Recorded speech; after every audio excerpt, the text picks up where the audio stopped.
Online from across the world. We're live from Brussels, and we will be bringing you debates, interviews and keynote lectures for the rest of the day. My name is Sasha Vakulina. I'm with Euronews and I will host the forum today. Now, the focus of today's discussion could not be more topical.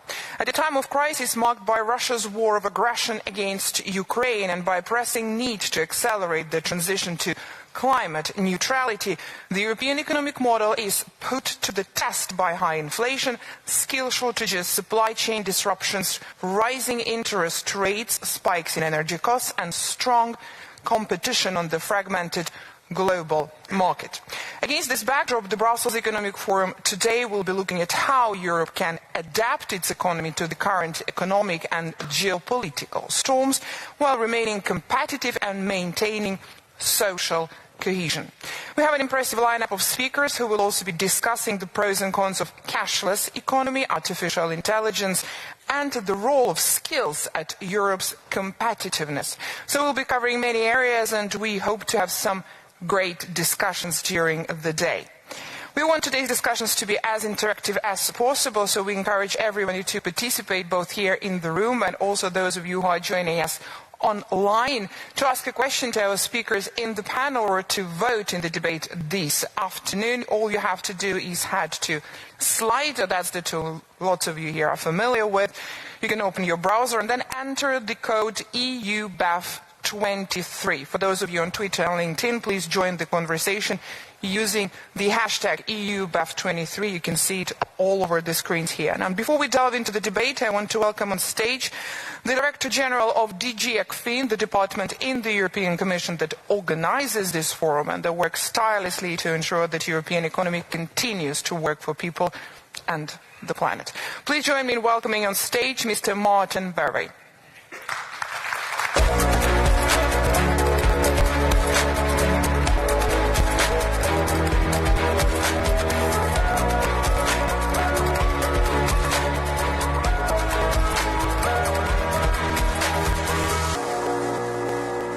Good morning, ladies and gentlemen. A warm welcome to all of you in the room and online. This is the 23rd time that DG ECFIN is organizing the Brussels Economic Forum. And from its inception in the year 2000, it has developed from a DG ECFIN event with outside participation into a leading platform for economic policy discussion, bringing together political leaders, business leaders, academics and other key actors in the economics field. And throughout the years we have been able to attract even ever more prominent speakers, and today is no exception. But the objectives have overall remained broadly the same: to offer a space for open economic debate on topics that really matter for the EU, for its member states, and for its people. We think that this is how innovative ideas emerge, grow, and how solutions can be found. And new ideas are needed indeed. Russia's war of aggression against Ukraine has increased dramatically global tensions, and this comes on top of existing challenges related to the green and the digital transitions, which are really at the heart of the Commission's action. More than ever, there is a need to build a new competitive model for Europe, which is centered around the needs of people and of the planet. And this new competitive model will be our theme for today. This morning we will look at how the EU can maintain its specific competitive model grounded in social cohesion, as we are trying to reconcile the needs for more investment with the needs of fiscal sustainability. And in the afternoon, we will take a more global perspective and look at how the EU needs adapt to its, or how the EU needs to adapt its industry, trade and energy policy to a changing world order. And as we do usually in the BEF, we will also discuss a number of specific topics that are clearly relevant today. So what is the impact of the green transition on the EU labour market? Or what can we expect in terms of macroeconomic impact and fiscal impact of climate change?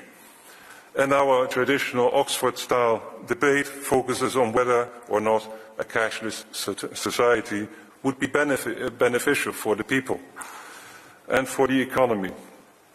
Now, I'm really very happy and I'm very proud to be able to receive you here today on behalf of DG ECFIN, and I hope you will enjoy the program, and then I hope to see you back in a later edition of the Brussels Economic Forum. Thank you very much.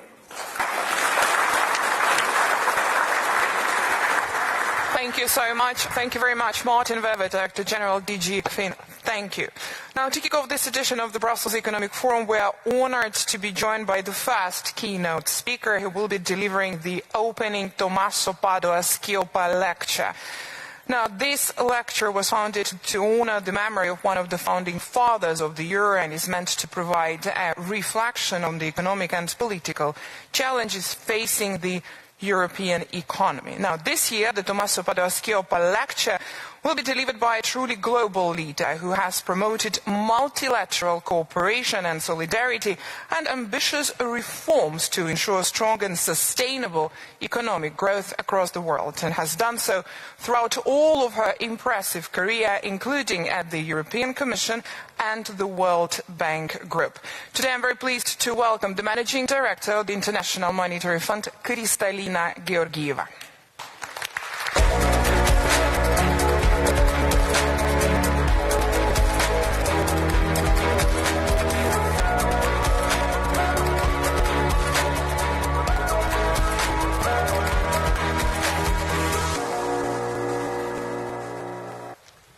Good morning to those in Brussels and those watching online. My thanks to the European Commission for inviting me to deliver the Tommaso Padoa Schioppa lecture at the Brussels Economic Forum this year. And I'm so sorry I can't do it in person. It is fitting that the lecture is in Tommaso's name, as my message today is very much in the spirit of his vision. He was not only one of Euro's founding fathers and a firm supporter of global cooperation and leadership and of international institutions, but above all else, he was a rigorous thinker who was not afraid to speak the truth, even if that meant going against the status quo. He has done it in his views on the role of the IMF, and we are grateful for it. That is exactly the courage and ambition we need today to confront this dangerous moment in our history. After decades of increasing global integration, there is a growing risk that the world may split into rival economic blocs. And that's a scenario that would be bad for everyone, including for people in Europe. This risk is rising at the same time global growth is weak by historical standards, both in the near and medium term. We project global growth will remain around 3% over the next 5 years, our lowest medium-term forecast since 1990. And yet, central bankers cannot take their eyes off the ball until stubborn inflation is firmly under control. That means monetary tightening that is weighing on growth and exposing some financial vulnerabilities. On top of it, geo-economic fragmentation risks throwing cold water on already weakened global growth. Turning to the European Union, like most advanced economies, it is faced with the same dual challenge of slowing growth and still high inflation. We project EU growth would fall from 3.7% last year to 0.7% in 2023, before modestly recovering afterwards. And at the same time, we expect inflation to decline from over 9% last year to still high over 6% this year, and in most countries not to return to targets until 2025. Fortunately, Europe has proven to be resilient. Not long ago, the clouds over Europe were much darker. Russia's invasion of Ukraine caused energy prices to spike, exacerbating cost of living crisis across the continent and hurting low-income households the most. The nimble response of policymakers secured alternative supplies of gas and supported households and businesses. And the EU banking system has entered monetary policy tightening with solid buffers. But we cannot afford to be complacent just because the worst case hasn't materialized. Simply put, without addressing long-term challenges, demography, productivity, inclusion, we will not be able to raise incomes and create opportunities as we hoped. How to avoid this scenario? In line with the general focus of this year's forum, let me highlight 3 policy priorities we believe could help. First, improving productivity and opportunities for all. This requires structural reforms and investing in people, technology, and innovation. In Europe, for example, governments must create an enabling environment for innovation and investment. And that means streamlining regulations, improving education, spending more on research and development, and expanding digital and green infrastructure. It is equally critical to ensure that everyone is equipped to take advantage of new technologies and find work as economies evolve. This goes with improving the quality of opportunity and intergenerational equity by making labor markets agile enough to match workers with firms and ensure people willing to work hard can find good jobs. It means investing more in education and skills, reducing labor market duality, where young workers, for instance, get stuck with only temporary contracts. It means modernizing social safety nets as labor markets change, such as with the rise of self-employment, so people don't fall behind. And it means providing the right incentives for more female labor market participation and for all the workers to stay in employment longer. And that takes me to a very important point for Europe, addressing the demographic challenge for growth and for the public purse as the labor force declines. In recent years, we have seen positive trends with all the workers returning or staying longer in the workforce. With the right childcare and flexible work arrangements, more women will work. And the right pension and labor market reforms, more senior workers will keep working. Critically, fast-growing firms in the EU must have access to enough capital, which is often not the case, as existing capital pools are fragmented along national lines. Accelerating the European Commission's Capital Market Union plan, so critical, would help address these barriers.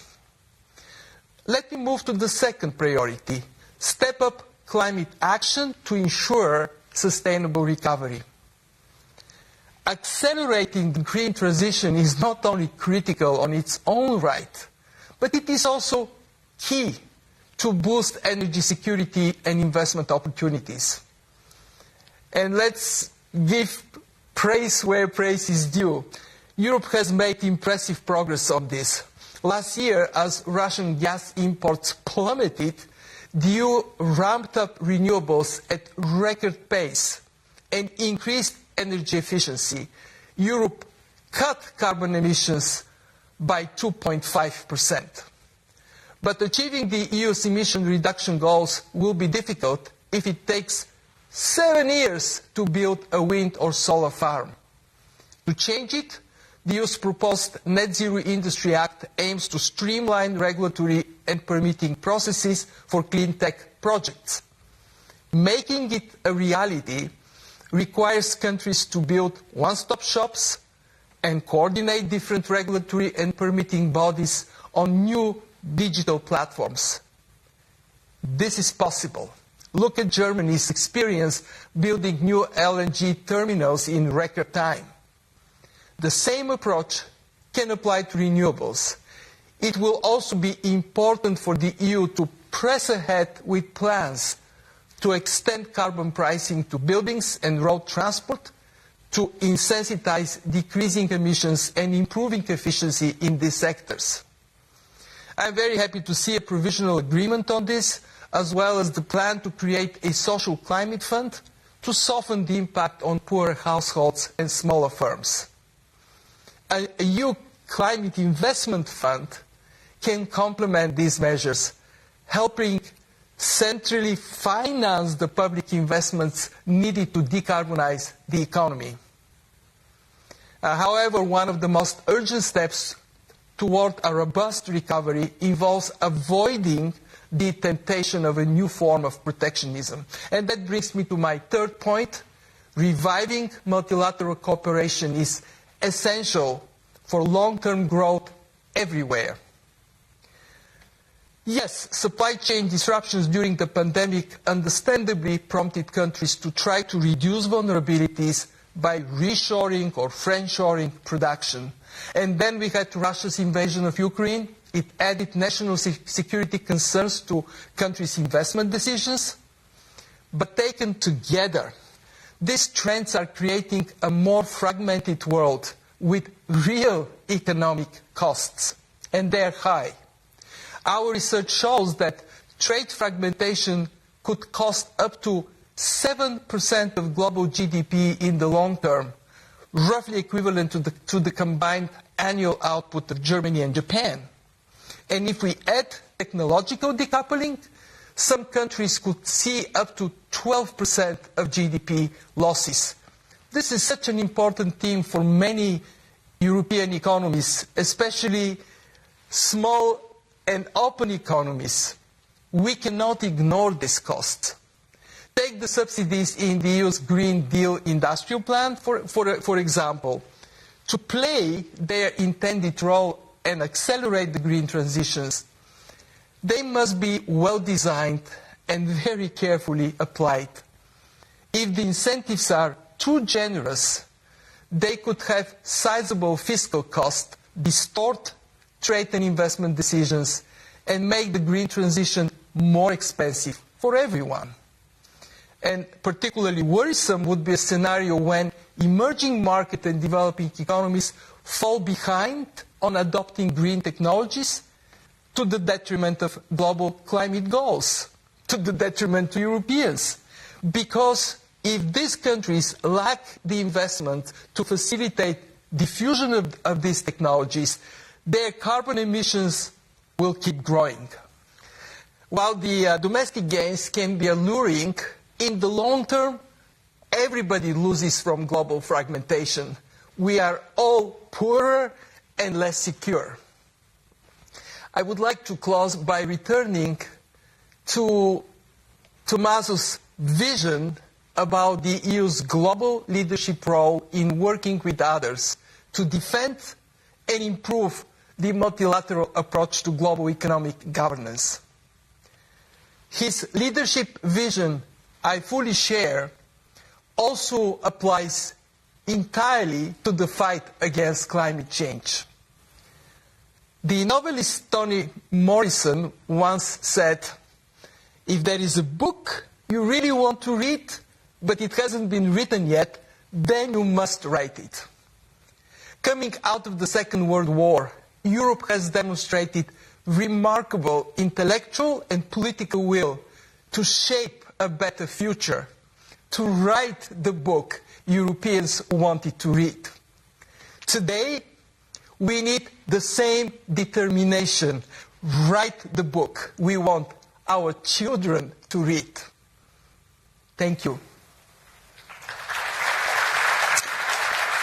The International Monetary Fund Managing Director, Kristalina Georgieva, thank you so much for this powerful message. Indeed, Europe has proven to be resilient, but we cannot afford to be complacent. We need courage and ambition to confront the dangerous moment in our history, to write the book indeed we want our children to read. Now it's time for the first panel debate of the day, which will look at how we can ensure that Europe's competitive model can remain grounded on social cohesion and continue to protect workers, consumers and future generations, especially in times of high uncertainty.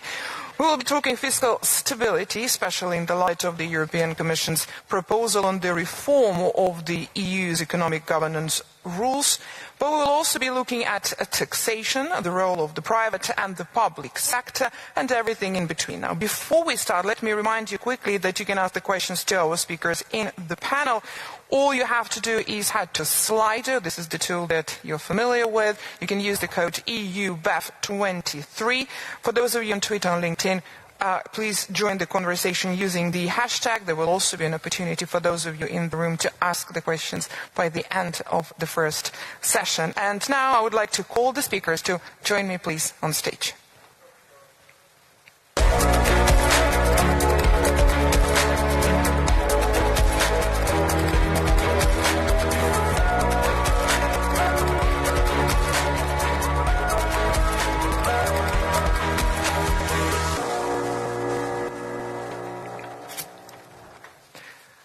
Thank you very much for being here, and it's my great pleasure to introduce you the speakers.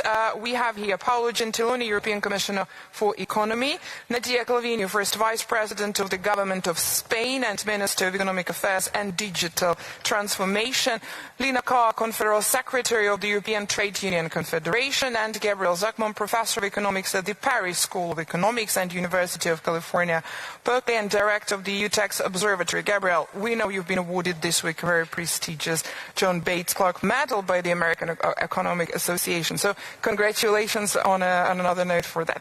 Thank you all for being here. There will be an opportunity for everybody in the room to ask the questions by the end of the session, and you can always join us on Slido.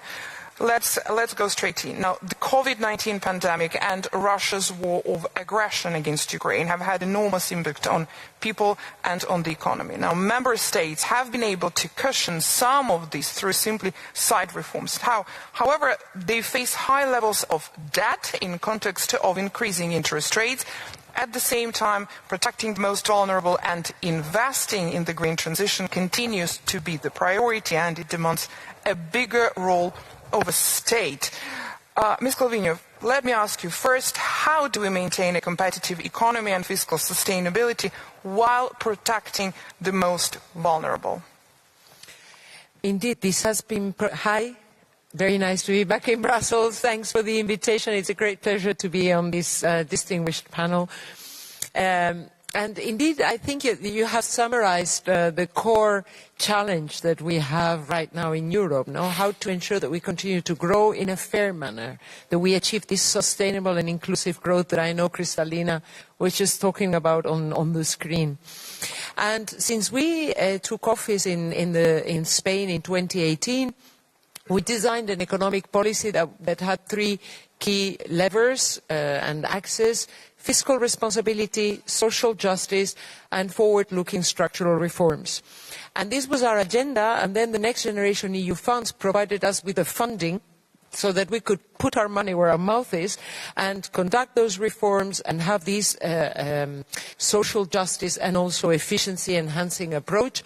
And the results are visible. So, in a way, right now, the data we have from the Spanish economy confirm that that would be the right way forward, to try to have structural reforms that enhance productivity and efficiency of the functioning of the economy, modernizes our economies with a very clear green and digital transformation angle, and also reduce inequalities as we go along. And we've tried to take this approach when dealing with urgent matters, dealing with what's urgent, but also bearing in mind always what's important, what are our midterm goals whenever we make a decision. And this is proving to be the right strategy to protect also the most vulnerable in the wake of inflation and the impact of the war. Thank you so much. Commissioner, same question to you now. How do we maintain this competitive economy and fiscal sustainability? Buongiorno, good morning.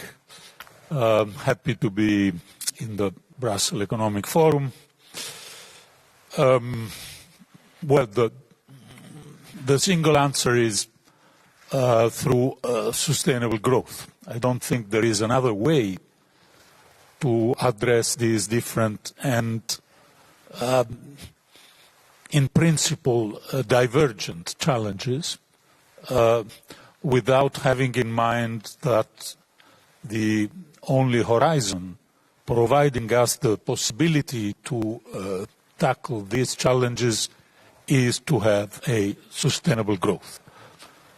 I think we should be proud of the reaction that we were able to deliver at European and national level after these two black swans of the two crises in a row. This, I think, was not obvious. It was the result of political decisions at European and national level.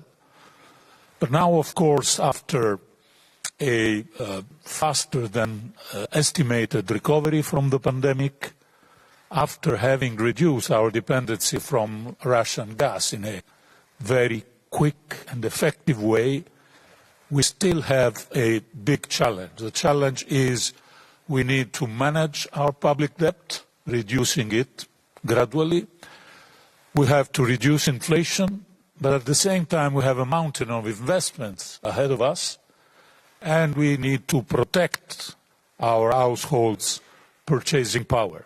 So how we combine this, I think it's a very balanced political coordination that we need, but the substance, the main message is without sustainable growth, it will be very difficult to keep all these different challenges together.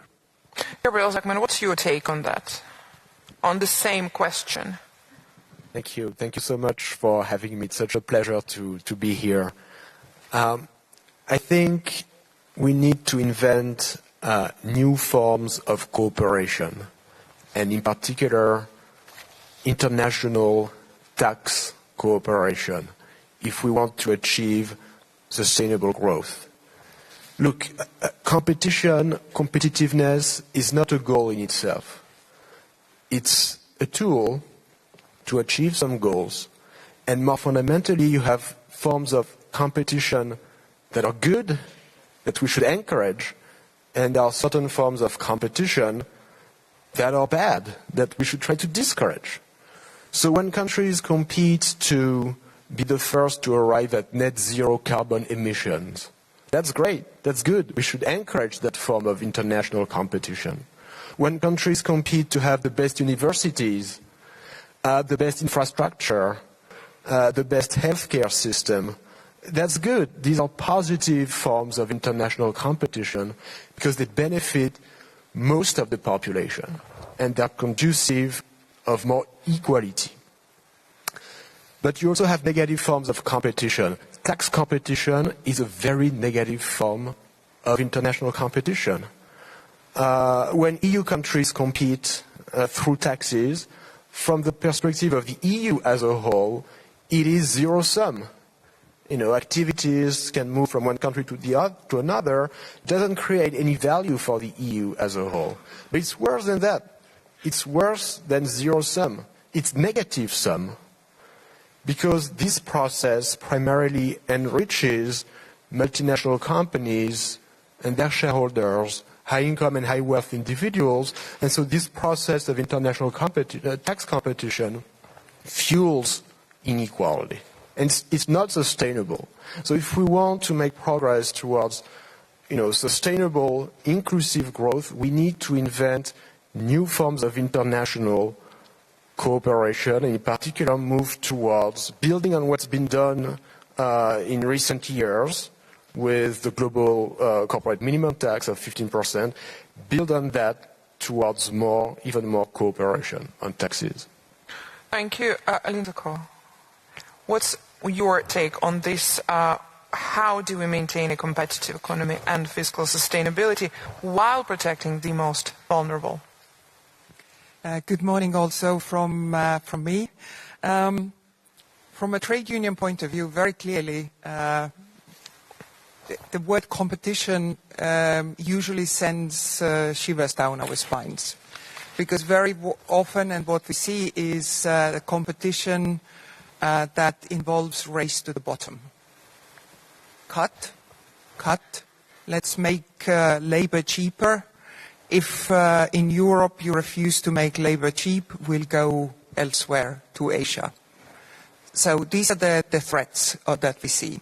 But I 100% agree with Mr. Zuckman, Professor Zuckman, when it comes to tax issues. But when we are talking about sustainable growth, I think we should be talking about inclusive growth. And what I mean by inclusive growth is that it's the kind of growth that at the same time helps to eradicate poverty, improves the participation in the GDP of the bottom 40% of the population. And only then we can move towards sustainable and more competitive economy as such. Recently there has been lots of debate what drives the inflation, affecting obviously competitiveness. Is it wages or are there other elements that are driving inflation? I think now the overall acceptance and understanding is that it's not actually the wages or wage increases that are driving the inflation, but the pressures are elsewhere. Where exactly? I think we still need to analyze and understand what is driving, but data is showing that the increase in profit and profit margins is quite considerable. Also, we have had quite an intense debate on the economic rules or economic governance rules, and Commissioner Gentiloni knows very well the trade union positions because we've been quite vocal in putting it forward. And for us, there is no way of using cuts again. Trying to apply the same remedy that was applied after the 2008 crisis. Austerity doesn't work. Austerity only strangles economies even further, and we have seen that actually when during the COVID crisis there was assistance which we very much welcomed from the trade union side, that it actually helped the economies. It definitely propped the economies up, and we saw growth. And that was positive. Instead of going downhill, we were either staying level or remaining. So I think we will come, I think, later to certain other aspects and elements that play a very important role in the competitiveness of companies, and we can discuss about this. But I think the sort of trying to say that wages are driving inflation and putting downward pressure on competition, I think we also have to ask who are we competing with and what is the purpose of the competition. Let's talk a little bit more about some of the support measures that you've mentioned. Inflation, rising living costs, that coupled with the energy transition and digital transformation have had deep social consequences in Europe, as you've all now mentioned. While member states have introduced support measures, not all of them have been sufficiently targeted. Public intervention has strived to safeguard purchasing power and restore real income, but where should the limit be on that? Are taxation and redistribution sufficiently targeted as tools for promoting social justice and mitigating inequalities during this transition? Commissioner? The microphone. Sorry. have a strong voice, but not. We discussed frequently and repeatedly in our different fora with Nadia and other ministers of this. And of course, the Commission take is that these measures, meaning the measures in support of households and firms because of the energy prices, were inevitable, necessary, but should have been more targeted.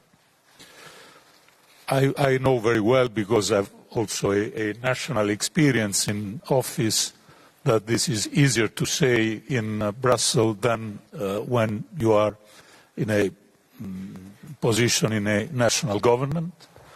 I'm also taking note of the fact that gradually these measures are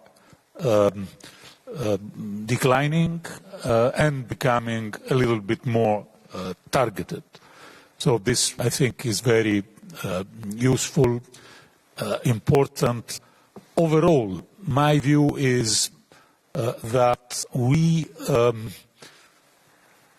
should start from the fact that public intervention will have a stronger role than in the past. This is inevitable. And in this public intervention, of course, we are not giving to the public intervention the responsibility of the digital and green transition. We need a lot of private investment, of capitals, etc. But part of this clean tech race that is going on all over the world is supported by governments.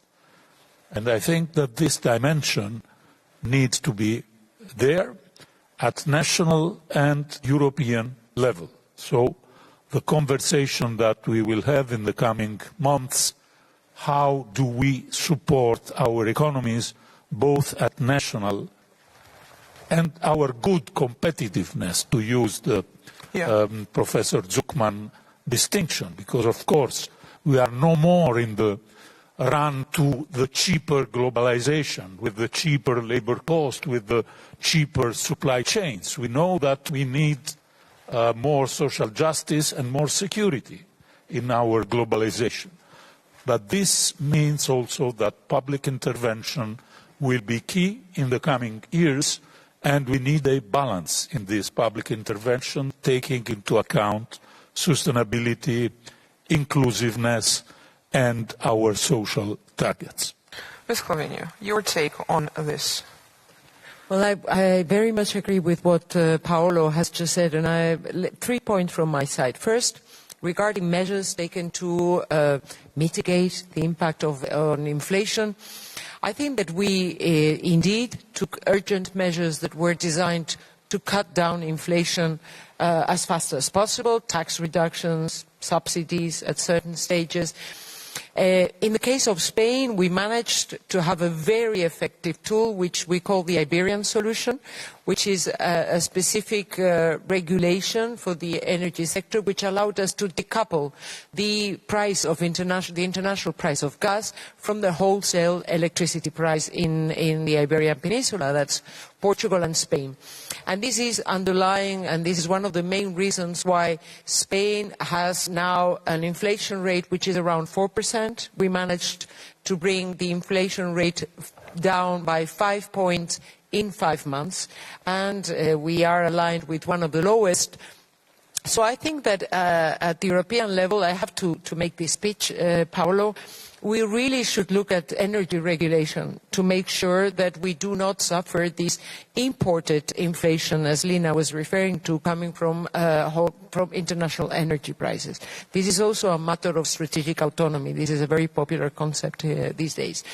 So we took these measures at the beginning, but we also took quite focused and targeted measures, and we are increasingly targeting them. The impact being that, according to our estimates, measures taken have mitigated the impact by 20% overall as an average, but for the lowest levels of income, the impact has been mitigated by 50%. So there is a progressive approach and impact of the measures that we have taken to support incomes. At the end of the day, this is my second point, beyond short-term support measures, the structural elements of the market are key. This is to say that the first stop when we're talking about a fair distribution of income is the labor market functioning. So the fact that Spain has been able to have 1.1 million persons more working now than before the pandemic is essential, as is wage negotiations, so that there is an increase of wages that allows families to keep their buying power, as well as other kinds of incomes, pensions, etc., minimum wage, etc. This is what I was referring to when I said our approach is fiscal responsibility, social justice and structural reforms. Unfortunately, they're all going in the right direction right now. But let me the third final point is a bit of a more provocative one. I find very interesting in all our discussions, Paolo, that different countries have taken different measures. We are succeeding to different extents, and we have different inflation levels, growth levels, employment levels, wage increase levels. So over Europe, we have a variety of situations from the macroeconomic indicators point of view, but there is one common feature, and that is that citizens in all member states are in a state of uncertainty and, to a certain extent, anxiety. So the public sector has a much higher standard, I think, right now, where citizens are expecting us to be much more effective than in the past to cushion the blows that are coming from the outset in a global environment which is increasingly challenging and complex. Ms. Carr, would you comment on that, specifically also on what Ms. Calvino said about how the citizens and their expectations are given the situation of anxiety and this uncertainty that they're in? Yes, indeed. We see in the trade union movement through our members, we see quite a lot of this anxiety and uncertainty. And anyone who reads broader European press knows also that there has been a wave of strikes in all different member states and protests against the cost of living, the increasing inequalities. And I think the uncertainties are pushing people to come to the streets to really voice their concerns. I completely agree that I think it would not have been possible to come through the COVID crisis and the current crisis without a public support. I think the consequences would have been catastrophic.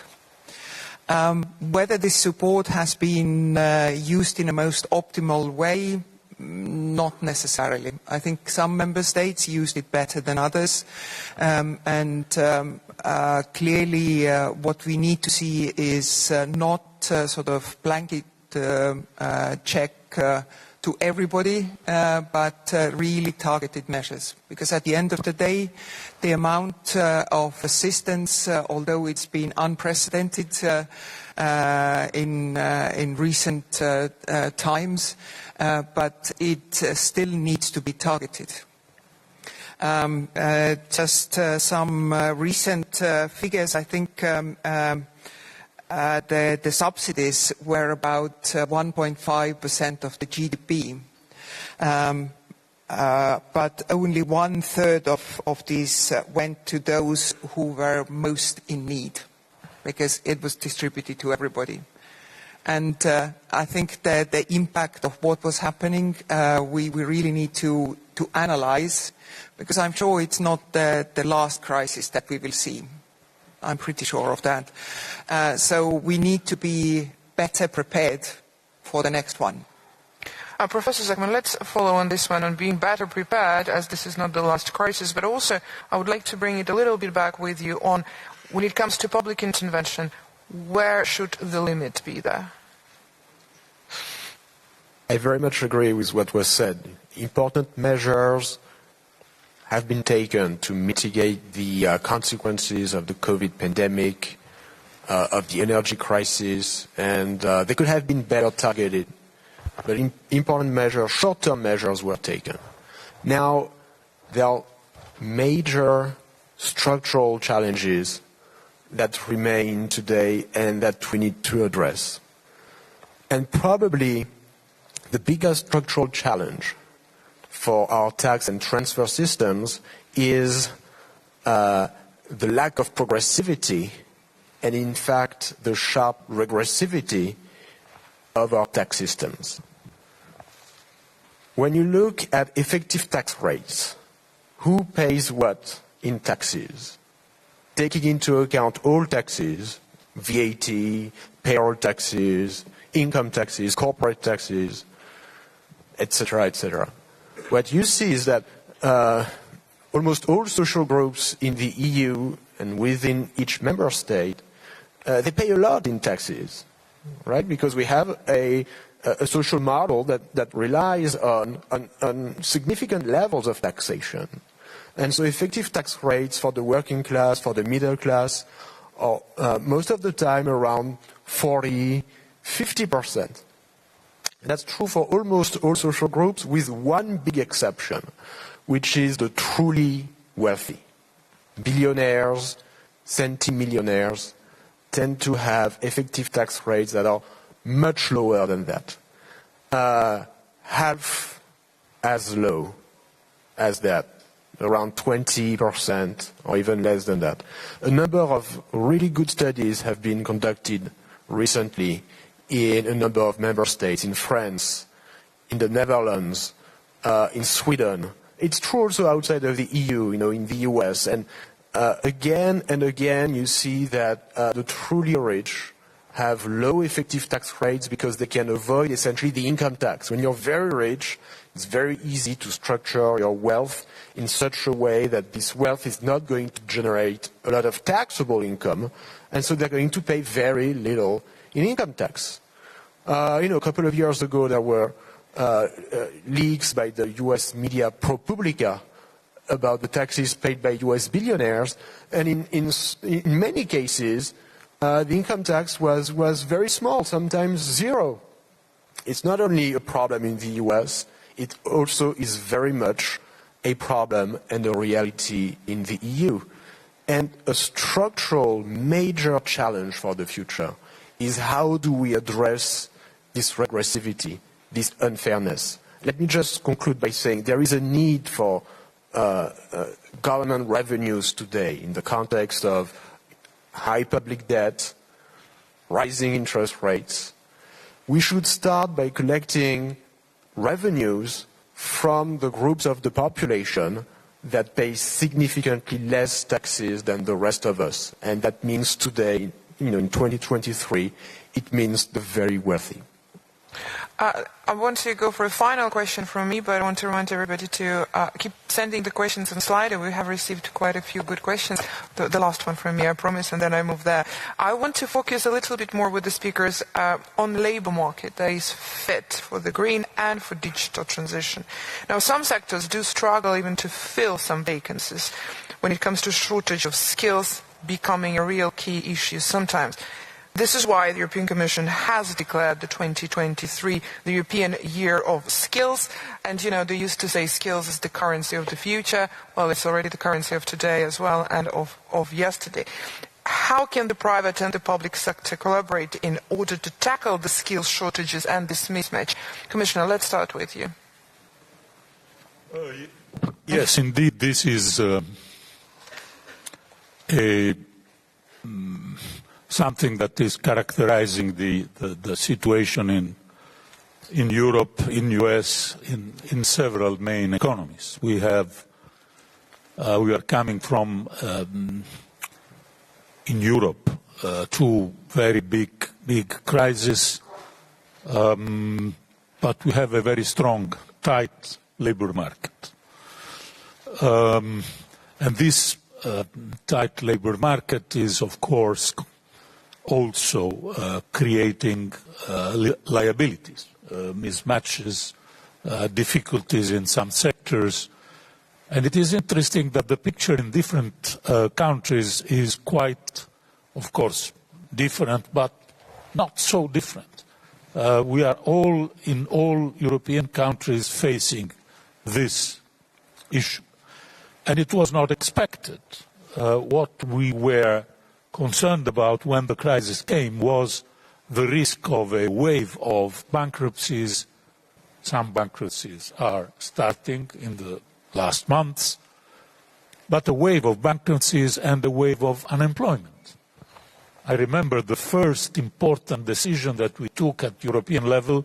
It was a 16 hours meeting, I think, in Good Thursday. 2020 was the decision on this SURE mechanism.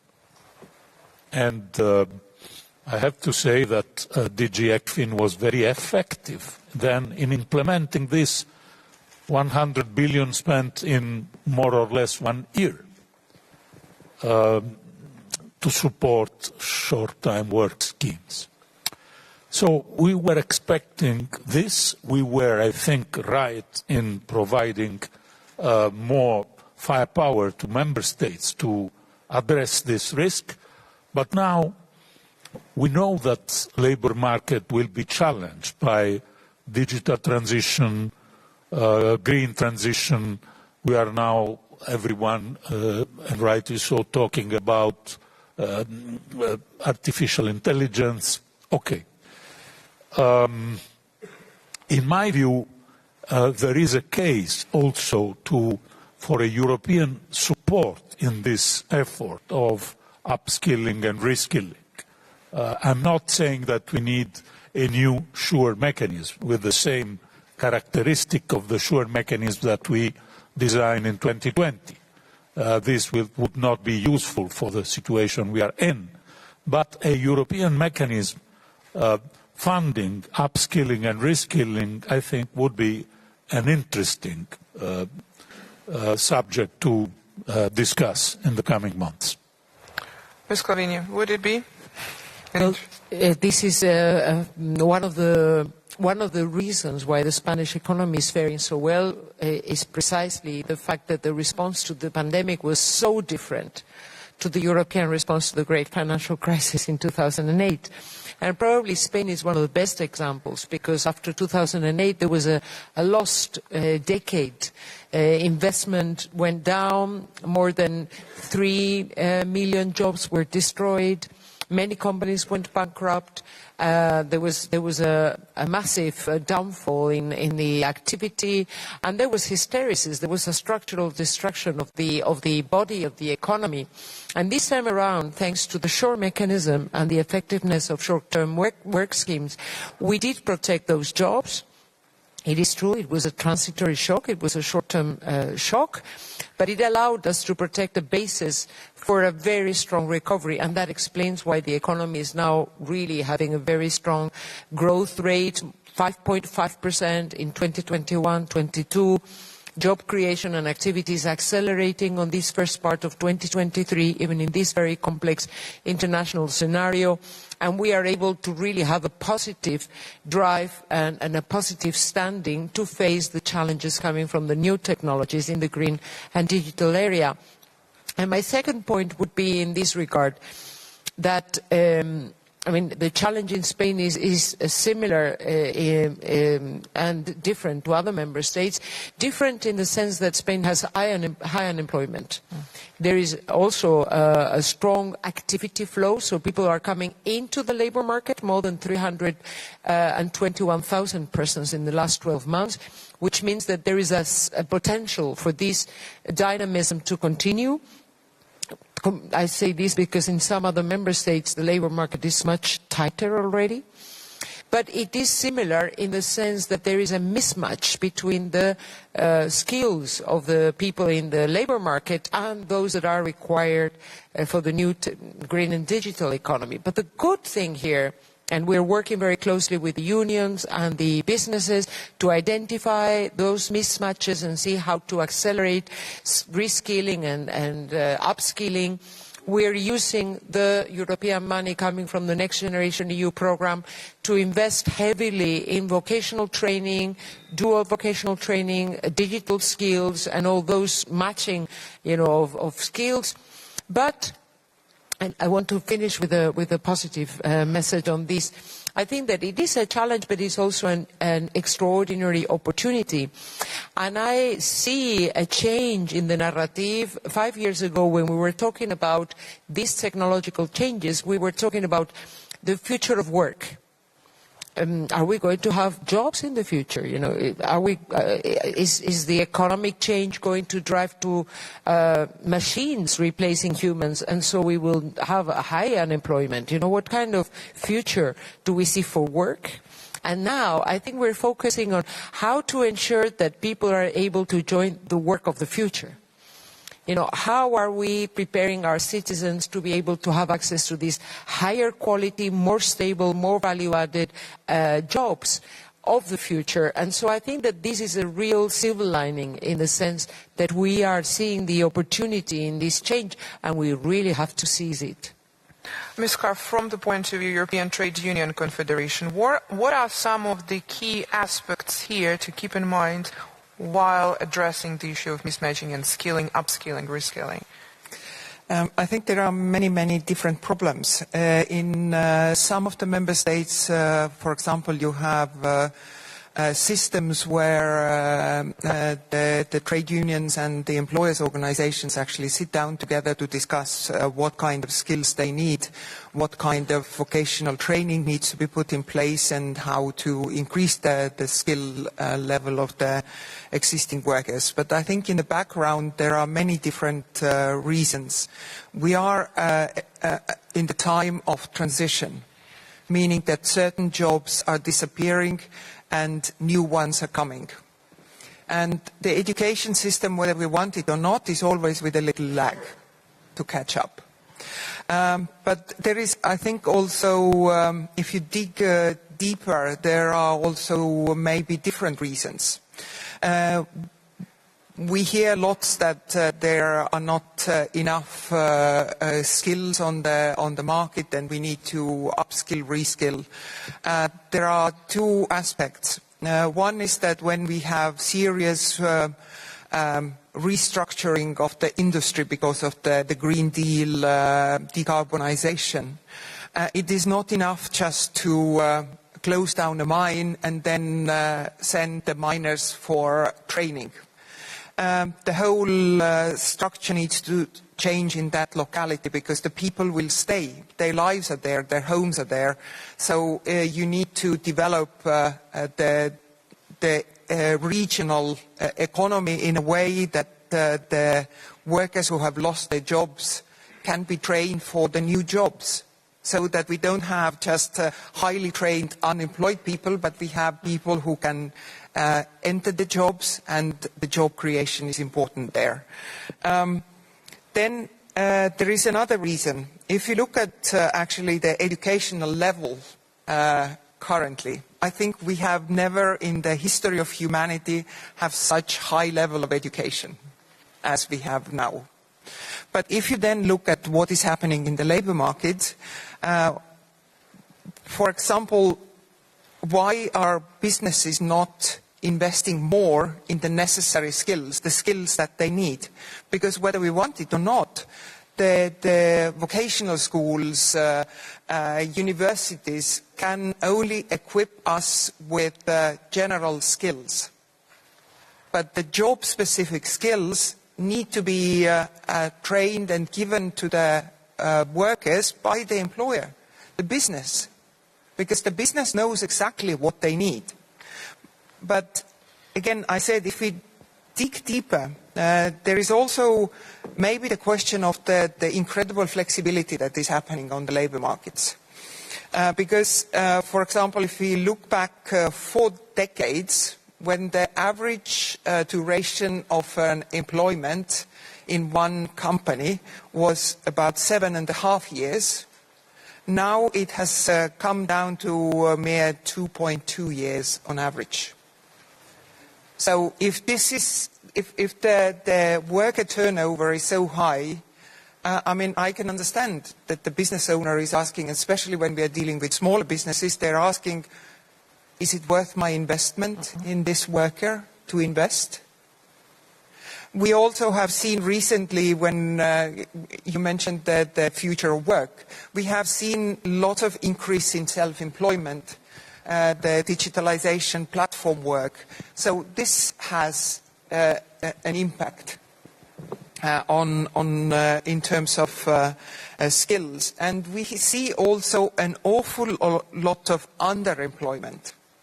And I think this is a very serious problem. And especially we see this underemployment among the young population and the mobile population, who have chosen to exercise their right to free movement.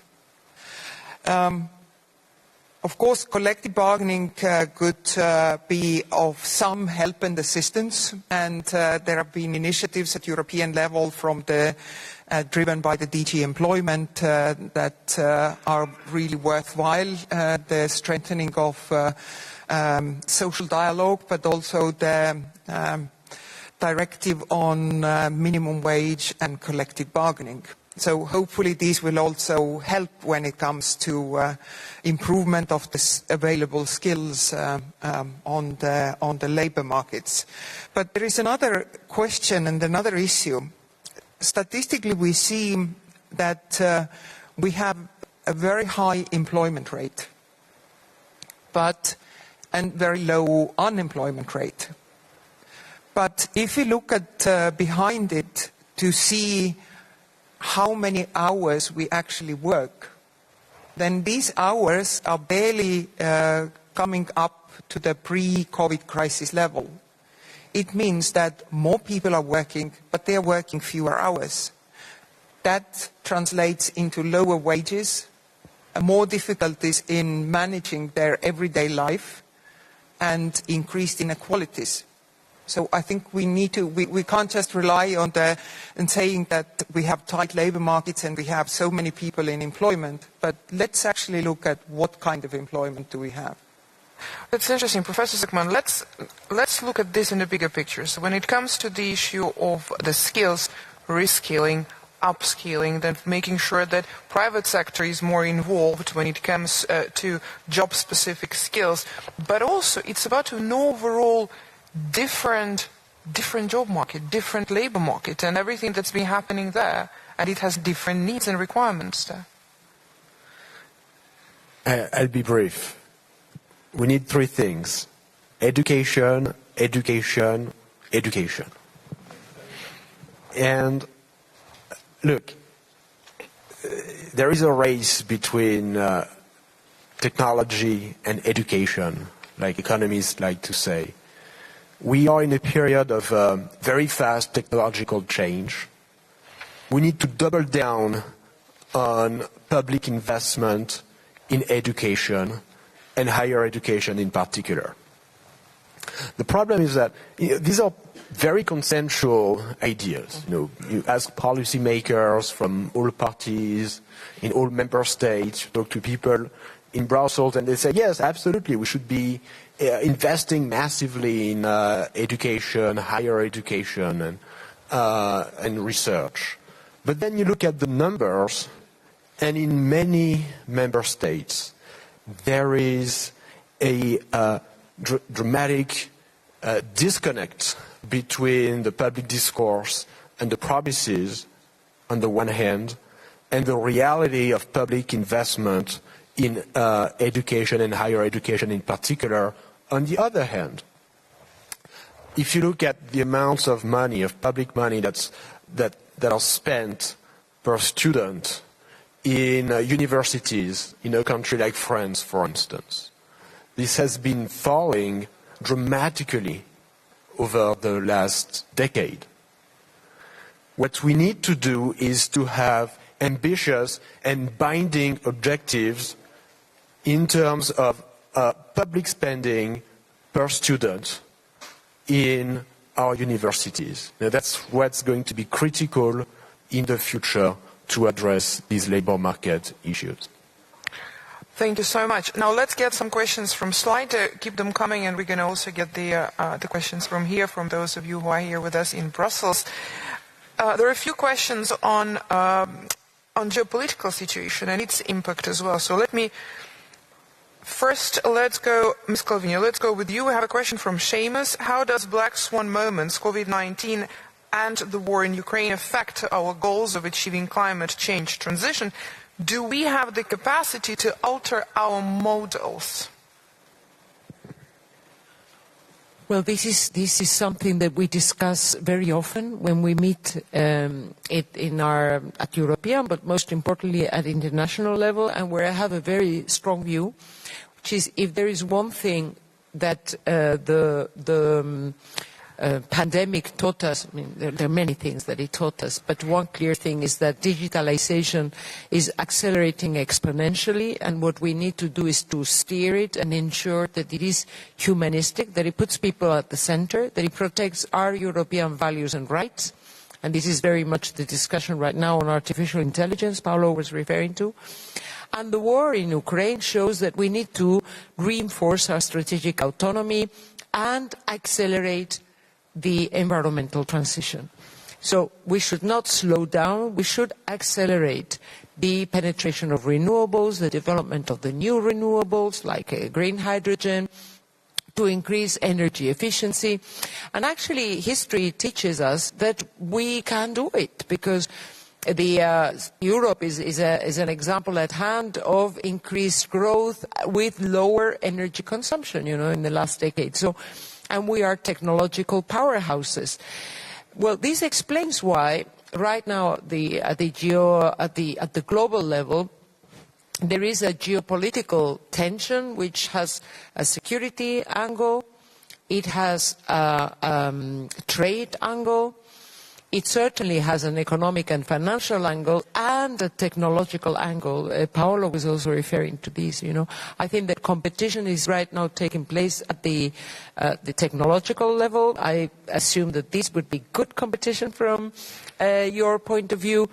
There is a competition going on and we have to be one of the leaders. That would be my key takeaway on this issue. Commissioner, a question from Slido, from Richard. Does the EU need a Green Deal 2.0 to update the plan in order to take into account the ever-shifting geopolitical challenges?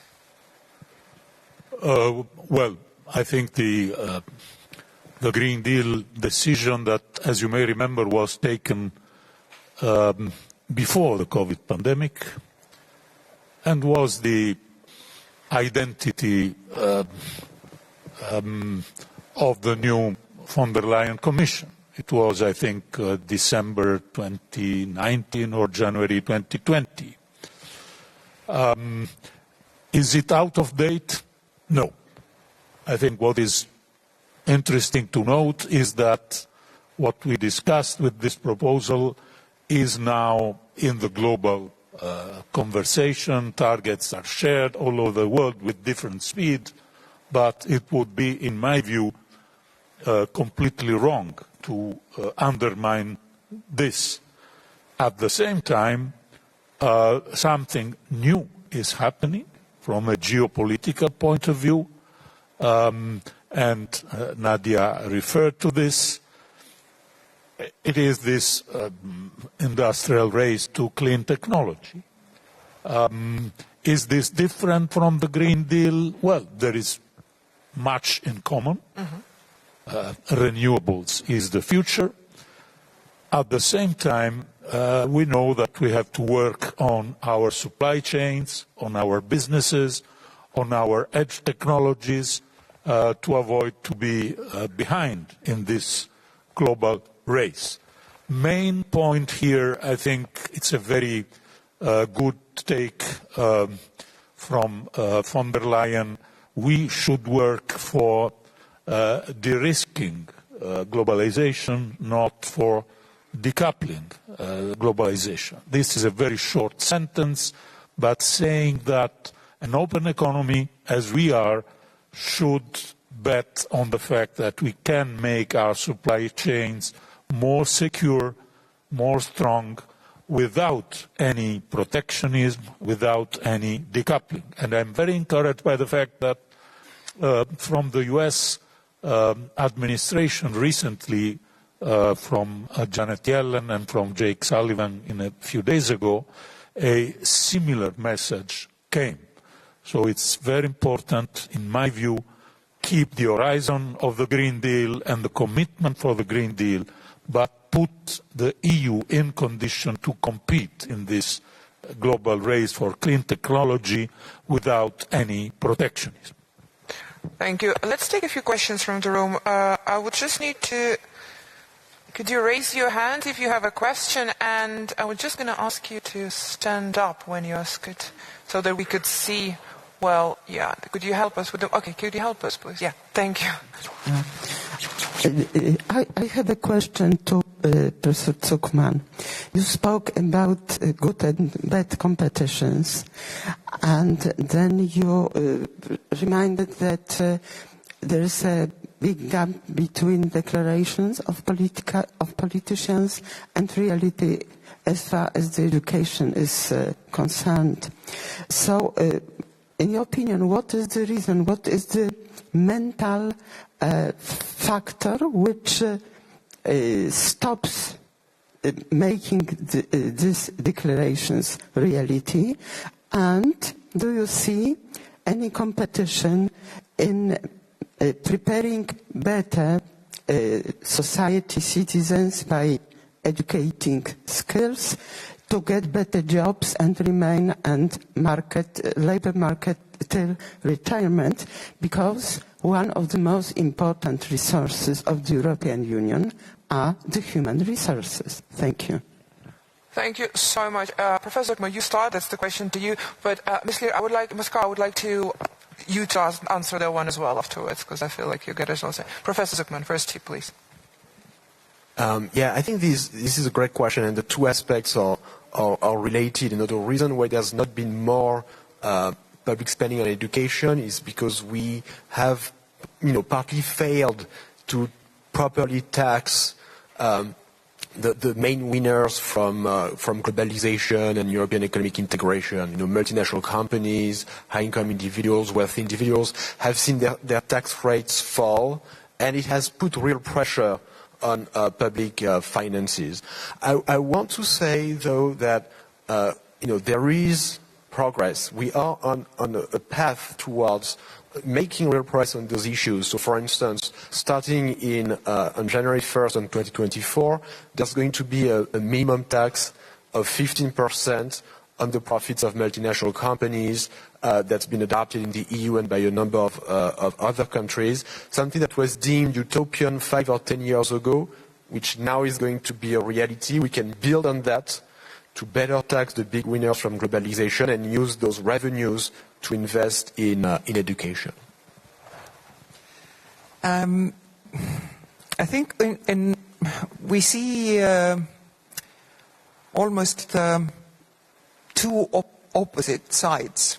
On one hand, we say that education and training is important, but on the other hand, the money that goes into the education system is either staying the same, but the job needs to be done for educating more people and at a higher level, or we see that the money that is going into the education is not really helping and facilitating the system to function as well as it could.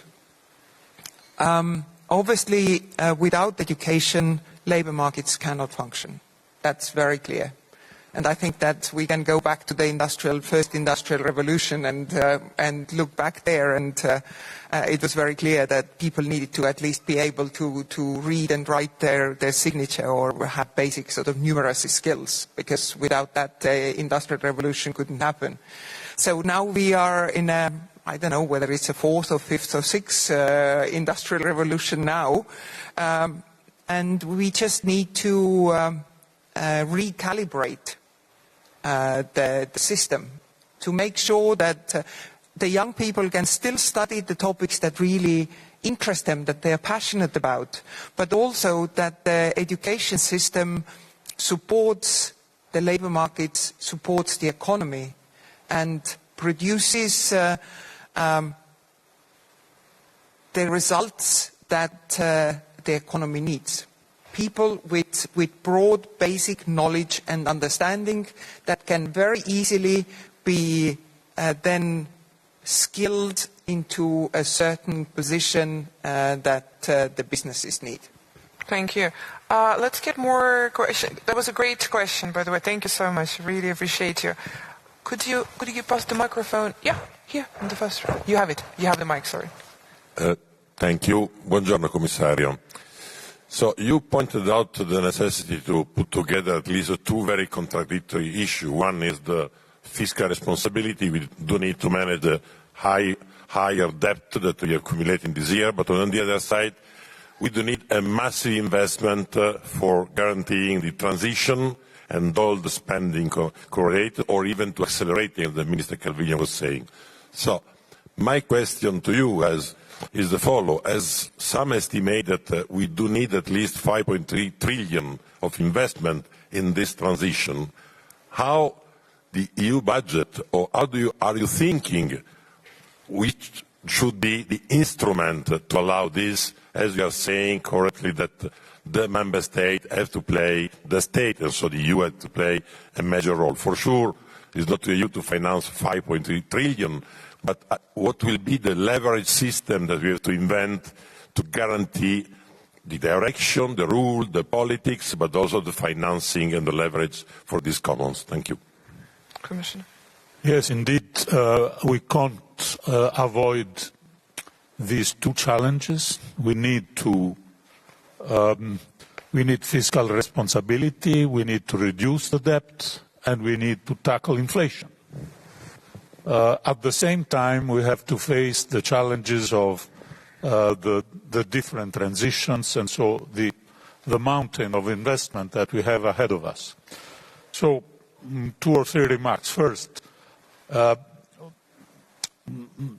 rules, the fiscal rules that we had in place until now, were they able to support growth and reduce debt?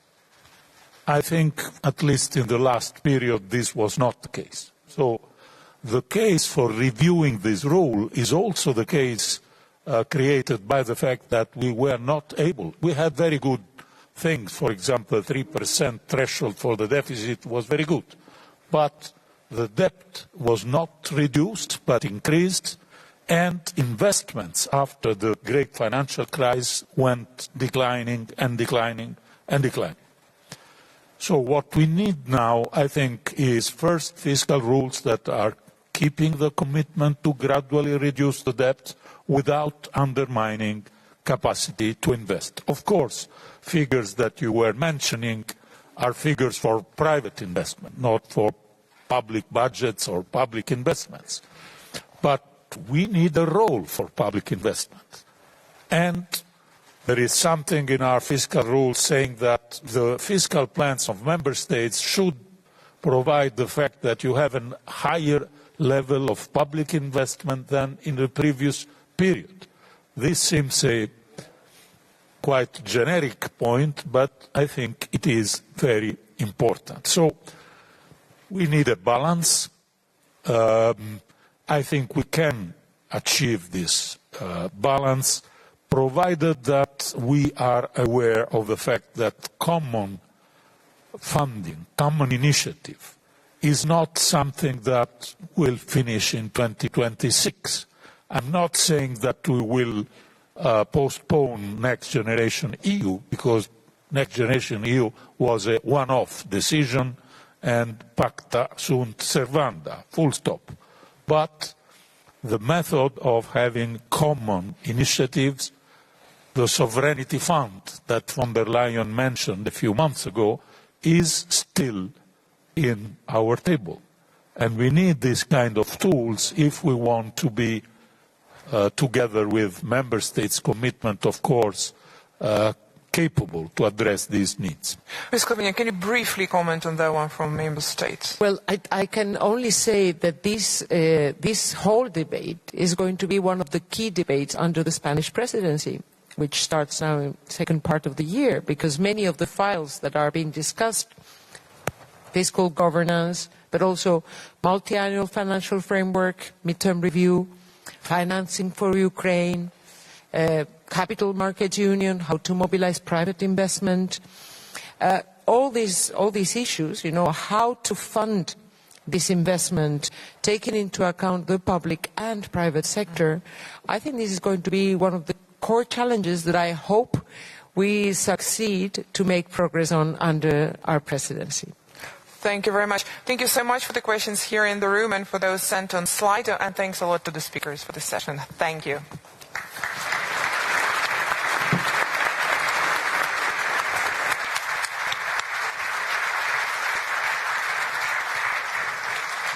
Thank you very much.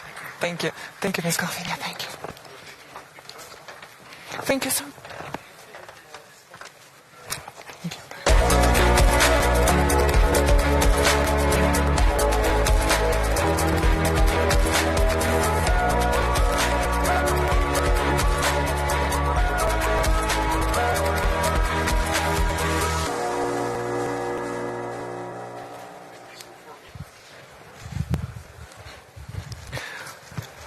Thank you so much. There was a great discussion here. And now we are going to the next part, and we will close the morning session with a very special guest. Our panel this morning was about the internal dimensions of competitiveness. This afternoon, we will move towards the external dimensions, touching upon the challenges of industry, trade, and energy. These challenges are even more acute in Ukraine, which for 14 months now has been facing the unjustified war of aggression with Russia's full-scale invasion. To close the morning session, I have a great pleasure to welcome live from Kyiv Mr. Taras Kachka, Deputy Minister of Economy and Trade Representative of Ukraine. Вітаю вас. Вітаю. Taras Kachka, the floor is yours, please. Thank you for the invitation. My apologies that I'm not present in person, because our travel limitations still exist, and we need to spend at least 24 hours in order to arrive to any destination in Europe and worldwide, because the skies are still closed over Ukraine, and this is a symbol of how war impacts the mobility and for economy as well. And I think that we have a lot to talk and in different dimensions. But what I would like to do is just to add something to the taxonomy of the discussion you have on the future of economic model for Europe and its sustainability and resilience. And this is what we actually implement in Ukraine, unfortunately, due to Russian aggression, because the 15 months of war illustrate how society with open market economy can counteract against the very concentrated, almost planned economy that Russia has, because the differences in economic engine also then results in the actions of society in the situation like we have in Ukraine. Because when the Russian aggression has started, we faced the drastic changes in supply chains. That's something that is important for all the world, the changes in supply chains and the resilience of supply chains. For us, it was a matter of destroyed internal supply chains for retail supplies, because a lot of storages for internal logistics were situated around Kyiv, and at that time it was a front line of war against Russia. As well, we had a lot of global challenges with supply of fuel, which used to be supplied from territory of Russia and Belarus due to logistics and commercial efficiency, and now it is supplied from Europe. As well, the very famous problem of the blockage of seaports that influence the global food security, that it still exists. It is as well the problem of supply chains. What we have, and with the experience we have on our side, is that when you have a very vibrant market economy, you can rely on the market forces in rearranging the supply chains in very fast manner. What you need to do is to coordinate the activities. And what we did together with you, together with EU business and EU governments and European institutions, is that we coordinated these activities in a way that allowed us to restore normal supply chain of products into grocery stores in a month, to change the supply chain of fuel in 2 or 3 months in beginning of summer last year. We managed to survive the massive challenge of our electricity systems thanks to the decade of reforms in our energy system, because the decade of reforms in Ukrainian energy market and now bringing Ukrainian energy market closer to the EU model of energy market allowed us to detach from Russian and Belarusian energy system on the first day of war and to join EU electricity system in 16th of March, and then later we managed to export to the EU and as well import from the EU when it was so needed in winter last year. So this is the exact example how the adjustment of policy, how a common internal market helped to survive in very challenging times. So that's why what we have on our agenda is actually to share with you this energy of resilience, to show that the idea of European integration is practical, is useful in times of war, because it helps us to be open and smoothly interoperable with our neighbors, with Poland and Slovakia and Hungary and other member states and the EU in general. And it helps to survive. It helps to be really autonomous in our decisions. So that's why when we are talking about model, future economic model of Europe, this is the model that should include Ukraine, and the political decision to